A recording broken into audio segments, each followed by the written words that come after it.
So I think these are all things that need to be discussed much, much earlier. Yeah, and I think something women talk about today is that our goals must always align to the values, not the other way around. Don't so you have the values, then now the goals align. That's what we said is values.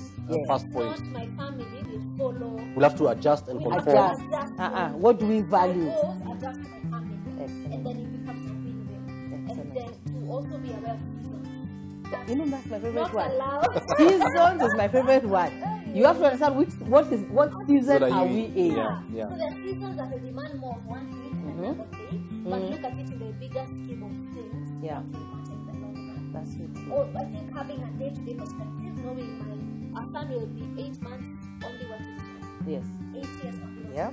And he needs different things. Yes. Yes. 70 years. Yeah. So it's it's how do I see today matters 70 years from now, but what I'm doing today and tomorrow and the next 2 months. That's so So I powerful. think the seasons, but and day-to-day versus the long fight. And to echo what you're saying, there is a season when he won't lead us on a daily basis. Yes, that's why me and my dear out there, Okay, and then I love the way that God works, because God is such a gracious God. I mean, there's a point I was lucky. At least by the time I was leaving work to go into ministry, I spent a very good, I say, like 10 years with Arthur. Really good 10 years where I was doing ministry. So I was not like in a very highly demanding career, so I was able to be there for her. Ministry also has its demands, but I was able to be there for her. We were able to grow together. Now she's out there seeing the world, and thank God now, literally. So now I'm also now busy, busy with my season, busy with what I'm doing, and it works perfectly because she doesn't need me the way that she needed me in those formative years. That was now when there was a lot of focus and a lot of input and a lot of being there all the time. Now we talk, but we still talk every day. Look at values. We have a value that we talk every day. It doesn't matter which part of the country she's in. Even sometimes twice a day. And even her friends will ask her, "Hey, you talk to your mom? We talk to your mom a lot." We have to talk. So I talk in the morning, we talk in the evening. Just to make sure everybody's fine. Then it even got to maybe we touch base. Good morning. I woke up. How are you doing? You're good. Did you get home okay? We have to have an interaction. But she's an adult. She's lived by herself. So she needs less, but she still needs. The best part is that whatever you placed in her heart, whatever you poured into her life. Yes. I find people say sometimes, let's say you can use faith family, for example. I think when families go through a tough time, or a parent going through a tough time with a child who is maybe far away, so then you say, "Excuse me, you're a muturi," Yes. And already that just triggers something in your mind. Brings you back to reality. But they don't need to give you a long lecture. Yeah. You already know what is expected of you that is so in that situation. It's so true. Because you took the time to input it into her. May I say a little to those who don't have children? Yes. Those who are not married? I think one of the things God challenged me when I was in for Christ. I think this when I was a full-time volunteer. Wow. 4 years. Monday to Monday. Wow. And before TV, before all the... Before TV, before all the fame. So, someone was asking me, how have you been for 10 years? You've been in Europe, in Africa, this so young. And I just, my mother never reminded me, the 4 years you told me. I'm telling you, it's so true. But when I was there, we're doing a lot of life skills. We're doing a lot of life skills, sexuality, a lot of stuff. So one thing is we talk to young people. So I used to talk to young guys everywhere. I think they went to many parts of Eastern Africa. So God just challenged me. And he talked to all these young people, sexuality, I was like, you haven't talked to your sister. In Africa, you have gone to the Samaria and to the ends of the earth. But Judea, Badon, and Jerusalem. So how do you talk to your sister? I know. Hey, please. How? That's the reality. God really challenged me. And the challenge that God had me with is, you can't be a good wife if you're not a good sister. That's so true. You can't be a good mother if you're not a good daughter. It doesn't work. You're the person. That's it. You don't become mother. It's faith is a mother, not. And faith became, like that. So wherever you are, who is your younger sister? Who is your, and that, so we started my sister, then soon it became, okay, now you're not your sister, who are her friends? So soon as her friends, now calling them for sleepovers, and making it fun, and having, now but then they're calling me for sleepovers. Many of them got married ahead of me, which is brilliant, because you add value to it. Actually, my younger sister got married before me. Even wedding planning shows that was like, she got a daughter before me. So it's not who's ahead or who's behind.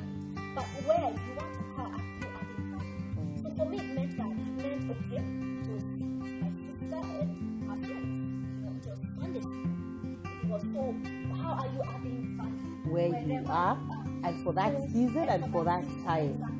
So, and God may not have marriage for you as far as and He may have marriage for you. And there's no life that's left you.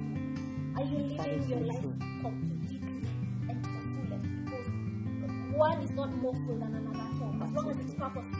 Because you can be married and absolutely lonely.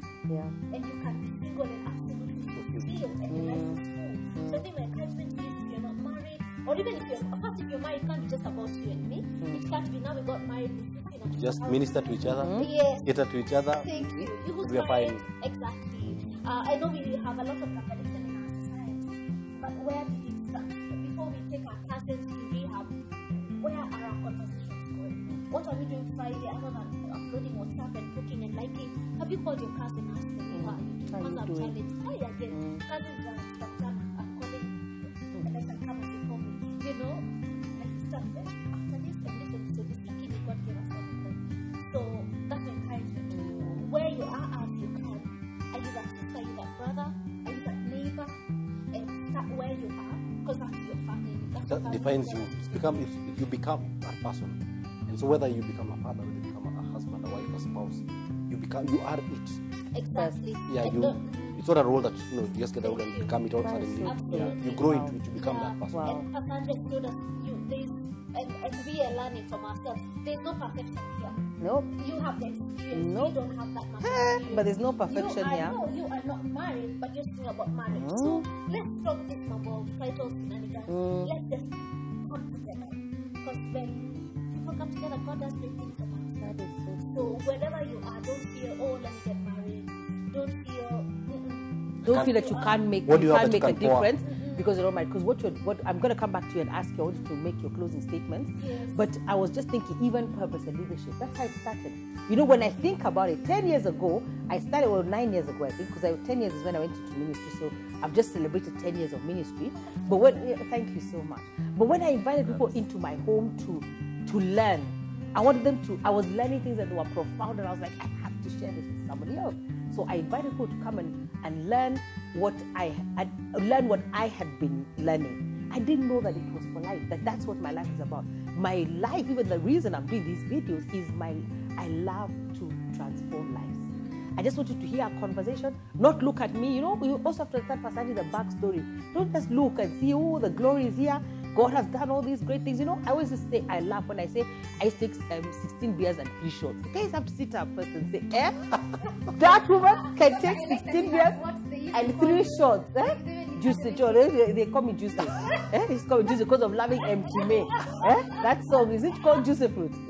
That was my song. Empty me. So, I mean, when I tell you about my life, they call me Juicy John. I promise you. If you hear people call me Juicy John, just know that way back. Those people who know me. Yeah, that's why you don't know me. That's why you know me as Pastor Angie. Kuna wengine wananijua. Backstory. So I think it's also important as leaders. Don't just look at this and say the glory.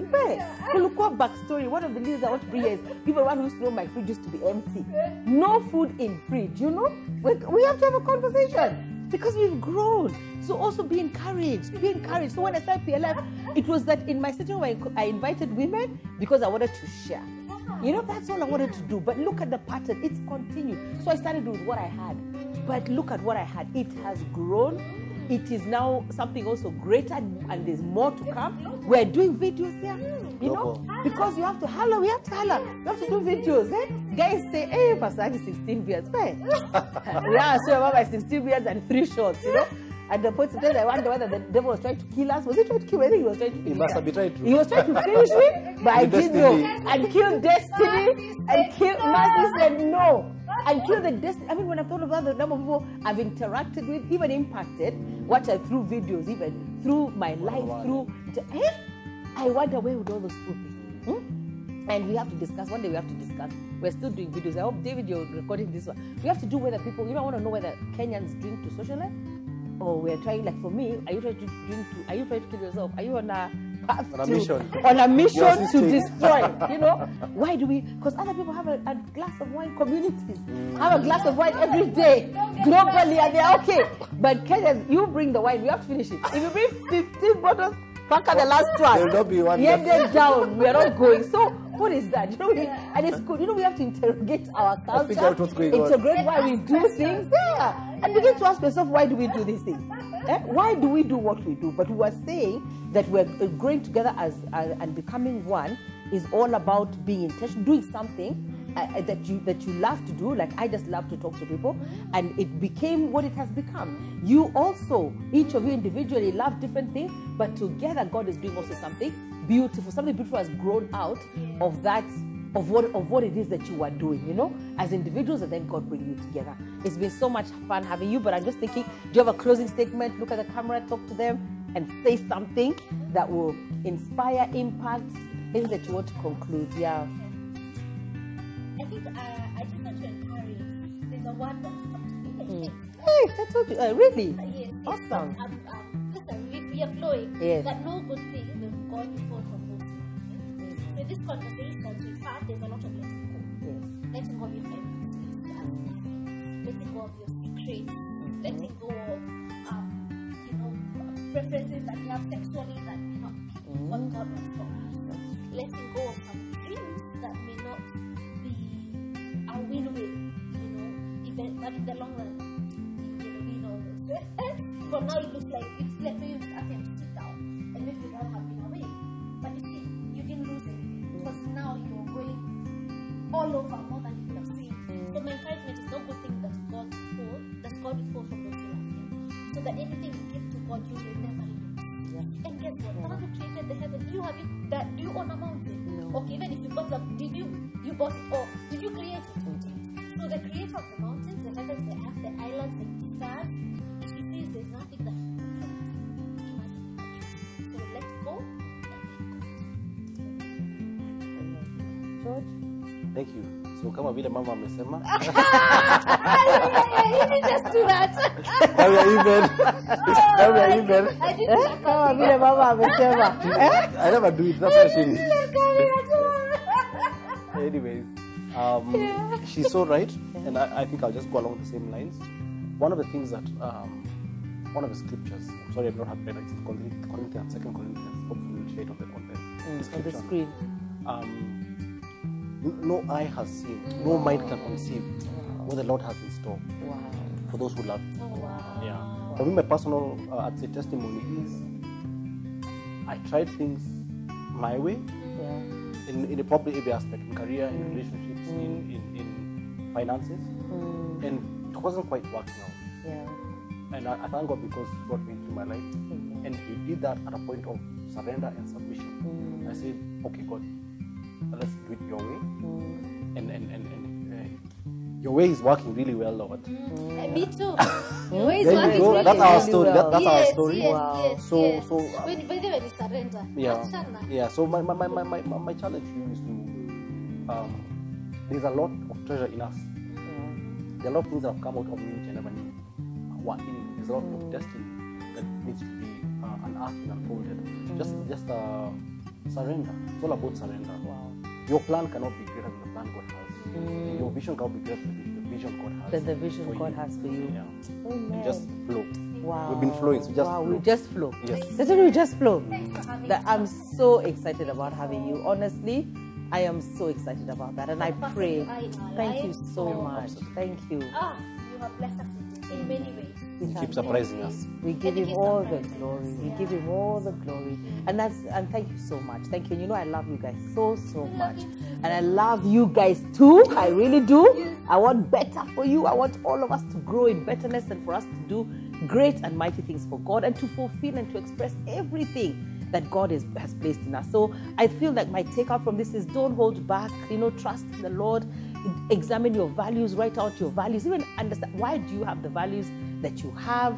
Be intentional as you're entering into marriage. Be very intentional even about how you handle your in-laws. How you already be intentional about who they are and where they are coming from and how you want to be in that relationship. Don't be manipulative, but think about it, And then about your finances, submit your finances to one another. Honestly, if you're going to submit your body, submit your finances. And then the thing of even doing what you do in terms of purpose and work together. There is a way that you must flow together. So I really, my prayer is that you've really enjoyed the 3-part series that we've done with Faith and George. I'm so glad that they're here, 2 years in marriage almost.